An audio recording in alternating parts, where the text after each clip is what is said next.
এই ভিডিওতে আমি আপনাদেরকে দেখাবো কিভাবে একটি ওয়ার্ডপ্রেসের ওয়েবসাইটকে একটি হোস্টিং থেকে অন্য একটি হোস্টিংয়ে ট্রান্সফার করা যায় অথবা একটি ডোমেইন থেকে অন্য একটি ডোমেইনে ট্রান্সফার করা যায়।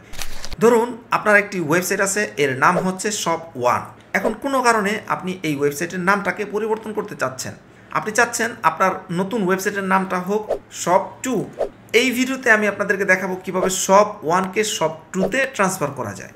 আপনি যদি একজন ফ্রিল্যান্সার হন অথবা আপনি যদি শিখতে চান কিভাবে ফ্রিল্যান্সিং করে হিউজ আর্ন করা যায়, আজকের ভিডিওটি ডেফিনেটলি আপনাকে হেল্প করবে। তো আর কথা না বাড়িয়ে চলুন আমরা আমাদের স্ক্রিনে চলে যাই।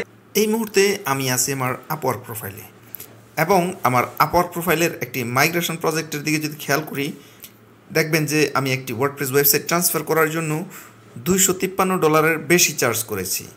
আমি যদি আপনাকে এখন ফাইবারে নিয়ে যাই এবং সার্চ করি, আমরা দেখব হোস্টিং মাইগ্রেশনের উপর কিন্তু খুব বেশি একটা গিগ নেই, কিন্তু যতগুলা গিগ এই জায়গায় আছে তার প্রত্যেকটিতেই কিন্তু ভালো অর্ডার হয়। হ্যাঁ, সুতরাং আপনি যদি চান তাহলে এই হোস্টিং মাইগ্রেশনের কাজ করে কিন্তু আপনি ফ্রিল্যান্স মার্কেট প্লেস থেকে হিউজ আর্ন করতে পারেন। যাই হোক, কথা না বাড়িয়ে চলুন আমরা এখন আমাদের কাজে লেগে পড়ি। মেইন কাজটি শুরু করার আগে চলেন আমরা প্রসিডিউরটা একবার একটু দেখে নিই যে আমরা কি করতে যাচ্ছি। যদি আমরা একটি ওয়েবসাইটকে একটি হোস্ট থেকে নতুন আরেকটি হোস্টে ট্রান্সফার করতে চাই, তাহলে আমাদেরকে এই স্টেপসগুলো ফলো করতে হবে। এইখানে হচ্ছে 1 2 3 4 5 6 7 7টা স্টেপস, একবার খুব সিম্পল। ফাইল ব্যাকআপ নেওয়া, ডাটাবেস ব্যাকআপ নেওয়া, এই ধরনের ছোটো ছোটো কাজ। আর হোস্ট টু হোস্ট ট্রান্সফার হচ্ছে একটা হোস্টিং থেকে আরেকটা হোস্টিংয়ে ট্রান্সফার, কিন্তু আমরা একই সাথে একটি ডোমেইনকে অন্য আরেকটি ডোমেইনেও ট্রান্সফার করে দেখাবো এবং এর জন্য আমাদেরকে প্রসিডিউর ফলো করতে হবে 8টি। হোস্ট টু হোস্ট ট্রান্সফারের ক্ষেত্রে আমাদেরকে ফলো করতে হবে 7টি। হুবহু এই 7টি আমরা ফলো করব। ডোমেইন টু ডোমেইন ট্রান্সফারের ক্ষেত্রে অতিরিক্ত একটা হবে change website URL from database. প্রথমেই দেখাবো আমি এই ওয়েবসাইটটিকে যেই হোস্টিংয়ে এখন আছে এই হোস্টিং থেকে নতুন একটি হোস্টিংয়ে ট্রান্সফার করব। তো এর জন্য আমরা এখন চলে যাব এই ওয়েবসাইটের সি প্যানেলে। এই হচ্ছে সি প্যানেল। সি প্যানেলে আসার পর আমরা কি করব, আমাদের হচ্ছে প্রথমে ফাইলস ব্যাকআপ নিতে হবে ওল্ড হোস্ট থেকে। এটা যেহেতু আমাদের ওল্ড হোস্টিং, এই জায়গা থেকে আমরা ফাইলস ব্যাকআপ নেব। ফাইলস ব্যাকআপ নেওয়ার জন্য আমরা চলে যাব ফাইলস থেকে ফাইল ম্যানেজারে এবং এই জায়গা থেকে আমরা চলে যাব public_html-এ। এখানে আসার পর এটি হচ্ছে আমার ওয়ার্ডপ্রেসের ফাইল। আমি এই ফাইলগুলো সবগুলো ব্যাকআপ নেব। তো এই ফাইলগুলো ব্যাকআপ নেওয়ার জন্য প্রথমে আমি এই সবগুলো ফাইলকে সিলেক্ট করে নেব, এই যে এখানে সিলেক্ট অল এই বাটনে ক্লিক করে। এরপর আমি এই যে টপে কম্প্রেস নামে যে বাটনটি আছে এই বাটনেও ক্লিক করতে পারি, অথবা এখানে এসে আমি মাউসের রাইট বাটন ক্লিক করতে পারি। তখন আমরা এখান থেকে কম্প্রেস সিলেক্ট করতে পারবো। যেখানেই ক্লিক করি না কেন একই কাজ হবে। তো আমি এখানেই ক্লিক করছি। এরপর এখান থেকে আমাকে দেখিয়ে দিতে হবে যে আমি যে এই ফাইলগুলোকে জিপ করব, জিপ করার জন্য কোন ফরম্যাটটা আমি এখানে চুজ করবো। এখানে জিপ আছে, টার আছে, মানে আরও বিভিন্ন রকমের ফরম্যাট আছে। তো আমি দেখেছি এই ফরম্যাটে ফাইল সাইজটা খুব ছোট হয়ে যায়। তো আমি এই ফরম্যাটটা চুজ করতেছি, জিপ ফরম্যাটটা চুজ করতেছি না। আপনি এখানে যে কোনো ফরম্যাট চুজ করতে পারেন, কোনো সমস্যা নেই। এরপর এই স্লাইডারটা যদি একটু নিচে নামি আমরা এখানে দেখতে পারবো যে ফাইলটি আমরা ডাউনলোড করতেছি এই ফাইলটির নাম হতে যাচ্ছে wp-admin.tar। তো আমরা এর নামটা একটু পরিবর্তন করে দেই যেন দেখতে সুন্দর লাগে, আমরা বুঝতে পারি যে কোনটা কোন ফাইল। আমি সুন্দর একটা অর্থবোধক নাম দেওয়ার পর কম্প্রেস ফাইলে ক্লিক করব।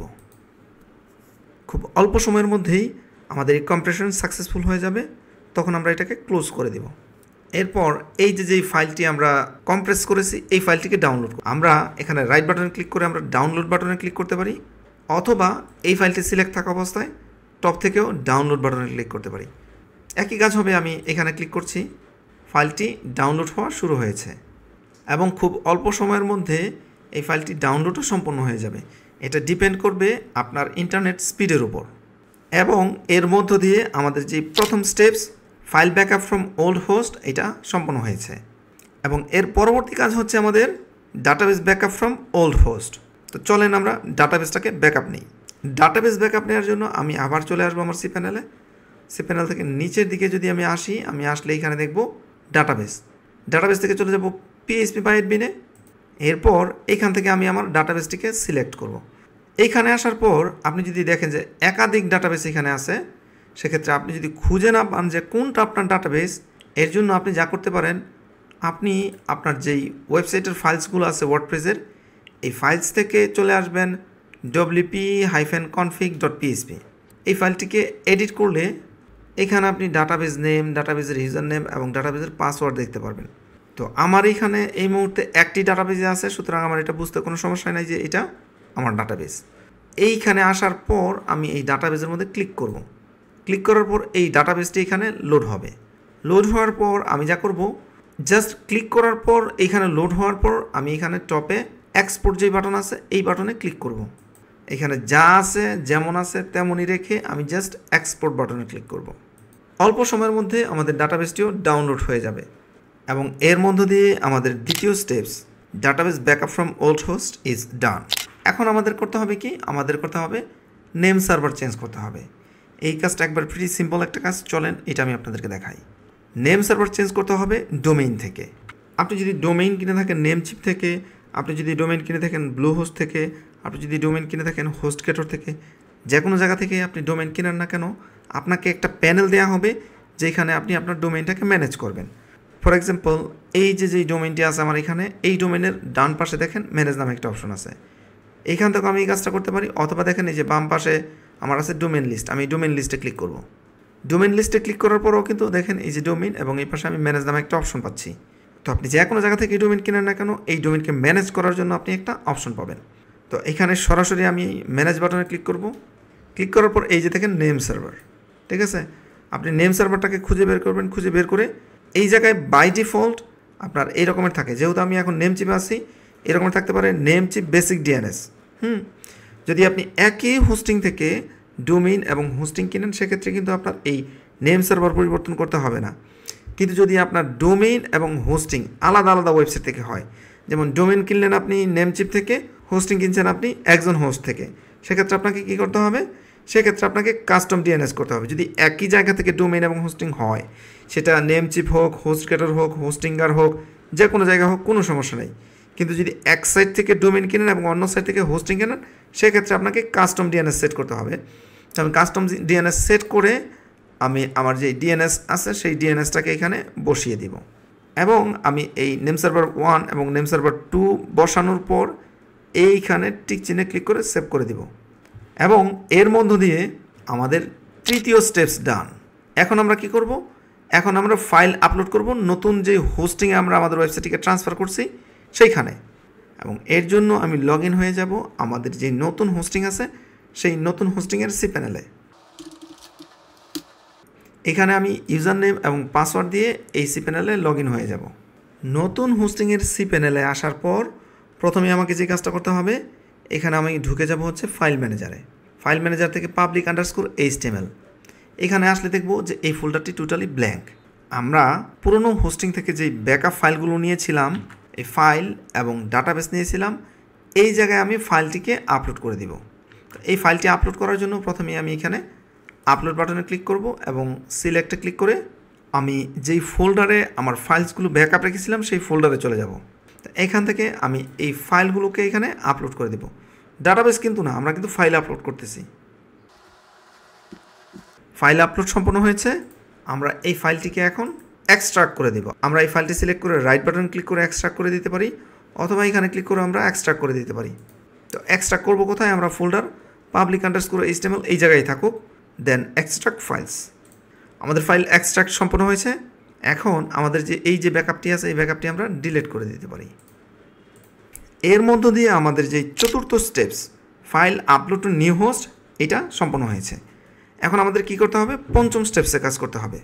পঞ্চম স্টেপসে এসে আমাকে ডাটাবেস ক্রিয়েট করতে হবে, ইউজার নেম এবং পাসওয়ার্ড ক্রিয়েট করতে হবে।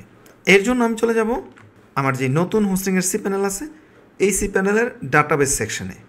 এই ডাটাবেস সেকশন থেকে আমরা কিন্তু PHP-MyAdmin থেকে ডাটাবেস ব্যাকআপ নিয়েছিলাম, বাট এখন আমরা এই PHP-MyAdmin ব্যবহার করব না, আমরা এখানে ডাটাবেস ক্রিয়েট করার জন্য ডাটাবেস উইজার্ড ব্যবহার করব। এটা চমৎকার একটা টুল ডাটাবেস ক্রিয়েট করার জন্য। তো ডাটাবেস উইজার্ডে ক্লিক করব। ক্লিক করলে এইখানে আমাদের ডাটাবেসের আগে আমাদের ওয়েবসাইটের আংশিক থাকবে এবং এর পরবর্তীতে আমাদেরকে নতুন কিছু অ্যাড করে দিতে হবে। অবশ্যই মনে রাখবেন এই ইনফরমেশনগুলো কিন্তু আমাদেরকে সেভ করতে হবে।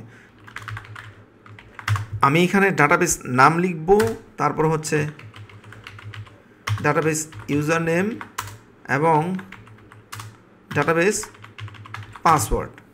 তো এই জিনিসগুলো এখন আমি তৈরি করব। প্রথমেই ডাটাবেজ নেম, আমি ডাটাবেজের এই যে আংশিক আছে এই আংশিকটাকে আগে কপি করব, তারপর এইখানে বসিয়ে দেব। এরপর পরে যেটুকু আমি ক্রিয়েট করেছি এইটুকু এই হাইফেনের শেষে অ্যাড করে দেব। এরপর নেক্সট স্টেপসে ক্লিক করব। এরপর এখানে দেখেন ইউজার নেম, ইউজার নেমের জায়গায় আমি এখানে আগের অংশটুকু তো আছে, এরপরে আমি নতুন করে একটু যুক্ত করে দেব এবং এর পরবর্তীতে পাসওয়ার্ড তৈরি করার জন্য আমি এখানে জেনারেট পাসওয়ার্ডে ক্লিক করব এবং যেই স্ট্রং পাসওয়ার্ডটা আসবে এই স্ট্রং পাসওয়ার্ডটা কপি করে I have copied this password in a safe place, এটাতে টিক চিহ্ন দিয়ে ইউজ পাসওয়ার্ডে ক্লিক করব এবং এই পাসওয়ার্ডটিকেও যত্ন সহকারে এখানে রেখে দেব। এরপর আমি ক্রিয়েট ইউজার বাটনে ক্লিক করব। এরপর আরেকটা কাজ করতে হবে, সেটা হচ্ছে এই ডাটাবেসকে ইউজার যেন অ্যাক্সেস করতে পারে এর জন্য সব ধরনের অনুমতি দিয়ে দিতে হবে। এই বাটনের টিক চিহ্ন দিয়ে আমি মেক চেঞ্জে ক্লিক করব, দ্যাটস ইট। এবং এর মধ্য দিয়ে আমার ডাটাবেস, ইউজার নেম এবং পাসওয়ার্ড তৈরি হয়ে গেল। এখন ষষ্ঠ স্টেপসে এসে আমাকে ওল্ড হোস্ট থেকে যে ডাটাবেসটা ডাউনলোড করেছিলাম ওই ডাটাবেসটাকে নিউ হোস্টে ইম্পোর্ট করতে হবে। চলেন এই কাজটা করি। এই কাজটা করার জন্য আমরা চলে যাব আমাদের cPanel-এর ডাটাবেস থেকে phpMyAdmin-এ। এখানে আসার পর আমরা দেখতে পারবো আমরা যে ডাটাবেসটি ক্রিয়েট করেছিলাম সেই ডাটাবেসটি এখানে দেখা যাচ্ছে। এরপর এই ডাটাবেসটিতে ক্লিক করলে আমরা দেখব এই ডাটাবেসে কিচ্ছু নাই, ডাটাবেসটা একেবারেই খালি আছে। খালি থাকবে কেননা ডাটাবেসটা আমরা নতুন ক্রিয়েট করেছি, ডাটাবেসে কোনো টেবিল ক্রিয়েট করিনি। আমরা কোনো টেবিল ক্রিয়েটও করবো না, যে ডাটাবেসটা আমরা ডাউনলোড করেছিলাম ওই ডাটাবেসটাকে এখানে ইম্পোর্ট করে দেবো। এর জন্য এই টপে এক্সপোর্টের পাশে আছে ইম্পোর্ট, এই ইম্পোর্ট বাটনে ক্লিক করব। তারপর এখানে চুজ ফাইল থেকে আমি এই ডাটাবেসটিকে সিলেক্ট করে দেব। এরপর ওপেন বাটনে ক্লিক করব। যা আছে সব ঠিকঠাক রেখে আমি এখানে নিচে ইম্পোর্ট বাটনে ক্লিক করব। আমাদের ডাটাবেসটি ইম্পোর্ট হয়ে গেছে। আমরা যদি আবার এই ডাটাবেসে ক্লিক করি তাহলে আমরা এই ডাটাবেসের টেবিলগুলো এখানে দেখতে পারবো। Okay fine. আর এর মধ্য দিয়ে আমাদের যেই 6 নম্বর স্টেপস ডাটাবেস ইম্পোর্ট এটাও সম্পন্ন হয়েছে। এখন আর একটা কাজ বাকি আছে এই host to host transfer complete করার জন্য, সেটা হচ্ছে change database information from uploaded files. এবং এই কাজটি করার জন্য আমরা চলে যাব আমাদের cPanel-এর ফাইল ম্যানেজারে। ফাইল ম্যানেজার থেকে public_html ফোল্ডারে। এখান থেকে আমরা খুঁজে বের করব আমাদের wp-config.php এই ফাইলটিকে। তারপর রাইট বাটনে ক্লিক করব, এডিট বাটনে ক্লিক করব এবং এইখানে এডিট করব। এইখানে আসার পর আপনি দেখতে পারবেন যে আপনি যেই ডাটাবেসটি ক্রিয়েট করেছেন নতুন cPanel-এ এসে ওই ডাটাবেসের সাথে কিন্তু এর কোনো সম্পর্ক নেই। এই ডাটাবেস ইনফরমেশনগুলো ছিল আমাদের যখন ওল্ড হোস্টিংয়ে ছিল। আমরা যদি এখন আমাদের ওয়েবসাইটটিকে ভিজিট করি আমরা দেখব এরর এস্টাবলিশিং এ ডাটাবেস কানেকশন। আমাদের সব ঠিক আছে, আমাদের ওয়েবসাইট রানিং, আমাদের ডাটাবেস রানিং, কিন্তু ডাটাবেসের সাথে আমাদের ওয়েবসাইটের কানেকশন তৈরি করি। এই কানেকশনটা আমরা তৈরি করে দেব। এর জন্য এখান থেকে ডাটাবেসের নামটিকে আমি কপি করব। তারপর এখানে ডাটাবেসের যে দুইটা কোলন আছে এই দুইটা কোলনের মাঝখানে কোনো স্পেস অ্যাড করা যাবে না, যেমন আছে ঠিক তেমনই রেখে আমি ডাটাবেসের নামটা এখানে পেস্ট করে দেব। এরপর ডাটাবেসের ইউজার নেম, পরবর্তী যেই ইউজার নেম যেই সেকশন আছে এই সেকশনের মধ্যে, এবং সর্বশেষ এর পাসওয়ার্ডটি দেওয়ার পর আমরা এখানে সেভ করে দেব। এবং এর মধ্য দিয়ে আমাদের সর্বশেষ 7 নাম্বার যে steps change database information from uploaded files এটা সম্পন্ন হয়েছে। আমরা একে একে 1 2 3 4 5 6 7 এই 7টা স্টেপ কমপ্লিট করেছি। যদি আপনি এই 7টা স্টেপস কমপ্লিট করতে পারেন তাহলে আপনি সাকসেসফুলি একটা হোস্টকে অন্য একটা হোস্টিংয়ে ট্রান্সফার করে ফেলেছেন। এখন আমরা চলে যাব আমাদের পরবর্তী স্টেপসে, ডোমেইন টু ডোমেইন ট্রান্সফার। যদি এই ওয়েবসাইটটিকে আমরা নতুন একটি হোস্টিংয়ে ট্রান্সফার করে থাকি তাহলে আমাদের এই 7টা স্টেপস কমপ্লিট হয়েছে, তার মানে হচ্ছে আমাদের ওয়েবসাইট এখন ফাংশনাল। বাট যেহেতু আমরা আমাদের এই ডোমেইনটিকে নতুন একটি ডোমেইনে ট্রান্সফার করতেছি, এটি হচ্ছে আমাদের নতুন ডোমেইন। এখানে এখন আছে এরর এস্টাবলিশিং এ ডাটাবেস কানেকশন। আমি রিফ্রেশ দিলে এই এররটা চলে যাবে ফর শিওর, বাট এই ওয়েবসাইটটি যেখানে লোড হচ্ছে এখানে লোড হবে না, এই ওয়েবসাইটটি চলে যাবে তার পুরনো ডোমেইনে। বাট আমি তো পুরনো ডোমেইনে না, আমি তাকে নতুন ডোমেইনে ট্রান্সফার করতে চাই। এর জন্য আমাকে করতে হবে কি, এই ওয়েবসাইটের যেই cPanel আছে cPanel থেকে আমি চলে যাব ডাটাবেস থেকে phpMyAdmin-এ। phpMyAdmin-এ আসার পর আমি ডাটাবেসে ক্লিক করব। ডাটাবেসে ক্লিক করার পরে এখানে কিন্তু ডাটাবেসের অনেকগুলো টেবিল থাকবে। এই টেবিলগুলো থেকে আপনি খুঁজে বের করবেন অপশনস। আপনি এখানে সার্চ করতে পারেন OPTIONS, অপশন সার্চ করতে পারেন। এখানে অপশন আছে, এইদিকেও কিন্তু এই অপশনটাকে পাওয়া যাবে, এই যে অপশনস। আমি এই অপশনসে ক্লিক করব। ক্লিক করার পর এখানে দেখেন সাইট ইউআরএল, এখানে কিন্তু একটা ইউআরএল দেওয়া আছে যেটা কিন্তু আমার এই ওয়েবসাইটের ইউআরএল না, এটা হচ্ছে আমার এই ওয়েবসাইটের ইউআরএল। মানে হচ্ছে আমার এই ওয়েবসাইটের ডাটাবেজে এই ওয়েবসাইটের ইউআরএল। এখন আমাকে কি করতে হবে, এই যে ইউআরএলটি আছে এই ইউআরএলটিকে ট্রান্সফার করে আমার এই ওয়েবসাইটের ইউআরএল দিয়ে দিতে হবে। আমি এই ইউআরএলটিকে কপি করলাম, এরপর আমি এখানে এডিট বাটনে ক্লিক করব, এখানে এই ইউআরএলটিকে আমি চেঞ্জ করে দেব। তো সব ঠিকঠাক আছে, আমি জাস্ট এখানে www. এটা অ্যাড করে দেব। তারপর যেই ফরওয়ার্ড স্ল্যাশ আছে এই ফরওয়ার্ড স্ল্যাশটাও আমরা কেটে দেব। তারপর এটাকে আবার আমরা কপি করে রাখবো এবং এটাকে আমরা ডিলিট করে দেব। That's it. এরপর আমরা এটাকে এখানে গোতে ক্লিক করলে এটা সেভ হয়ে যাবে। এটা সেভ হয়ে গেল। এখন হয়েছে কি, আমাদের সাইট ইউআরএল চেঞ্জ হয়েছে কিন্তু হোম ইউআরএল এখনও চেঞ্জ হয় না। এখন আমরা এই হোম ইউআরএলটাকে চেঞ্জ করে দেব। তো এডিট বাটন ক্লিক করব, হোম ইউআরএলটাকে এখানে আমরা চেঞ্জ করে দিয়ে নিচে থেকে এসে গোতে ক্লিক করব এবং এর মধ্য দিয়ে আমাদের ডোমেইন টু ডোমেইন ট্রান্সফারের অষ্টম যেই ধাপটি আছে এই ধাপটিও সম্পন্ন হয়েছে। মানে হচ্ছে আমরা একে তো host to host transfer complete করে ফেলেছিলাম, এখন আমরা ডোমেইন টু ডোমেইনও ট্রান্সফার কমপ্লিট করে ফেলেছি। 1 2 3 4 5 6 7 8 এই 8টি ধাপ আমরা কমপ্লিট করে ফেলেছি। এখন যদি আমরা আমাদের এই ওয়েবসাইটটিকে রিফ্রেশ করি, আমি শিওর যে আমাদের ওয়েবসাইটটি এখন এই জায়গা থেকে লোড হবে। চলেন সেটা আমরা দেখি। আমি এখানে রিফ্রেশ করতেছি, আমাদের ওয়েবসাইটটি কিন্তু লোড হয়েছে। এই যে লোগোটি আছে এই লোগোটি কিন্তু এই ওয়েবসাইটের এই লোগোটি, কিন্তু দেখেন আমার ওয়েবসাইটের ইউআরএল এবং এই দিকে ইউআরএল কিন্তু সেম না, কিন্তু আমার ওয়েবসাইট কিন্তু সেম হয়ে গেছে। এখন আমি যেটা করব, এখন আমি চাইলে এই যে লোগোটি আছে এই লোগোটি খুব সহজে চেঞ্জ করে দিতে পারি আমার এই ওয়েবসাইটের ব্যাকএন্ড থেকে, মানে হচ্ছে ওয়ার্ডপ্রেসের ব্যাকএন্ড থেকে। এবং বাকি যেই অপশনসগুলো আছে সব কিন্তু ফাংশনাল। তবে একটা সমস্যা হতে পারে যে আমি এখানে ক্লিক করলে এই জায়গায় একটা এরর আসতে পারে। লেটস সি এরর আসে কিনা। আমরা এখানে যদি ক্লিক করি আমাদের এখানে 404 এরর চলে আসছে। এখন আমরা যতগুলো ইউআরএল ক্লিক করব সবগুলো ইউআরএল থেকে আমাদের 404 এরর আসবে। যতগুলো ইউআরএল আমাদের ওয়েবসাইটে আছে সবগুলো ইউআরএল থেকে 404 এরর আসবে। এই প্রবলেমটা আমরা কীভাবে সলভ করব? এই প্রবলেমটা আমরা সলভ করতে পারি খুব সহজেই।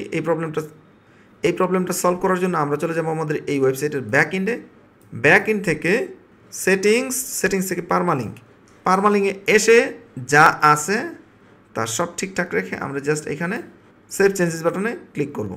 এতে করে আমাদের ওয়েবসাইটের htaccess ফাইলটি রিরাইট হবে। এখন যদি আমি আমাদের এই ওয়েবসাইটে যাই এবং রিফ্রেশ দেওয়ার পর আমি যদি কোনো ইউআরএলে ক্লিক করি, আই বিলিভ এটা ঠিকঠাক মতো চলে আসছে। ঠিক আছে, এখন যে কোনো ইউআরএলে আপনি এগুলা চেঞ্জ করতে পারেন। ফাইনালি কী হলো, ফাইনালি আমাদের এই ওয়েবসাইটটি একবারে ফুললি ফাংশনাল হয়েছে। মানে একটি ওয়েবসাইটকে নতুন একটি হোস্টিং এবং ডোমেইনে ট্রান্সফার করতে আমরা সমর্থ হয়েছি। আমি আশা করছি আমার আজকের ভিডিওটি আপনাদের কাছে সহজ মনে হয়েছে।